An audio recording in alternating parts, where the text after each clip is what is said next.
Hello students, class 6C moral chapter number 8 अहंकारी लूटा रानी।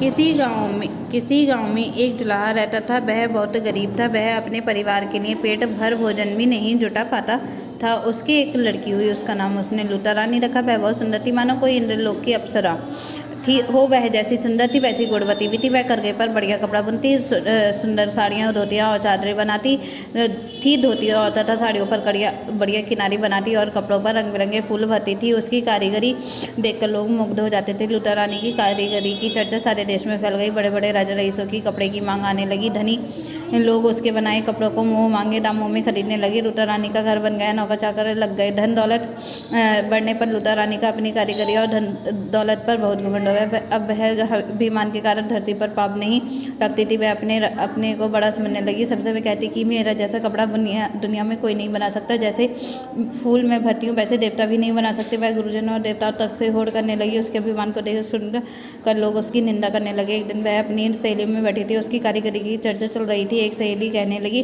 लूटा तुम बहुत अच्छे फूल काटती हो। उनको देखकर जी होता है कि तुम्हारे हाथ चूम लूं। पर तुम यह बताओ कि तुमने यह कारीगरी सीखी किससे है? क्या स्वयं सरस्वती जी तुम सिखाने आई थी? लूटा तो समझती थी कि मेरे समान चतुर लड़की पृथ्वी पर तो क्या देवलोक में भी नहीं है। सरस्वती जी को गुरु बताना उसे छोटी बात लगी। सो बोली, बहन सुना है स्वर्ग में चतुर सरस्वती रहती है, परंतु वह ना तो मेरे समान चित्र खींच सकती है ना ही फूल काट सकती है। यह काम तो मैं उन्हें सिखा सकती हूँ, इसमें बात ही क्या है। वह आईना देखें कौन बाजी मारता है। देवता लोग मनुष्य के मन की बात जान जाते हैं। लूटा की बात सुनकर सरस्वती जी मन ही मन हंसने लगी। सोचने लगी, इस लड़की को कितना अहंकार है। एक दिन चलकर इससे बातचीत करनी चाहिए, ऐसा सोचे। एक दिन सरस्वती जी एक बुढ़िया का वेश बनाकर उसके घर गई। उन्होंने लूटा को पुकारा, बेटी लूटा रानी कहाँ हो? बुढ़िया कहने लगी, तुम सरस्वती की निंदा क्यों करती हो?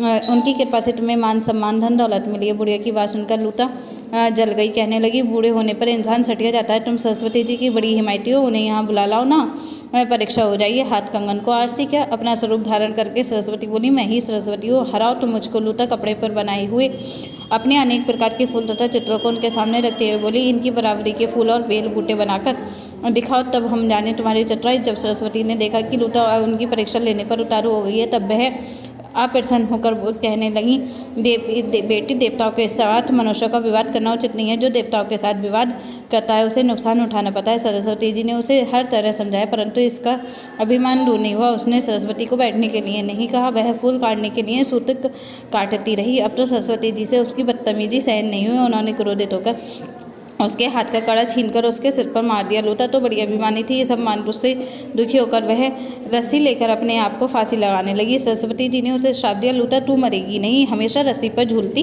रहेगी। इतना कहकर सरस्वती चली गई। लूटा उसी समय मकड़ी बन गई। उस दिन से वह मकड़ी के रूप में अपने मुंह से सूत निकालकर जाला बुनती रहती है और उसी जाले में लटकी रहती है। शिष्टाचार अपनाइए, होती जय जयकार। अहंकार विष वृक्ष है, सोचो करो विचार।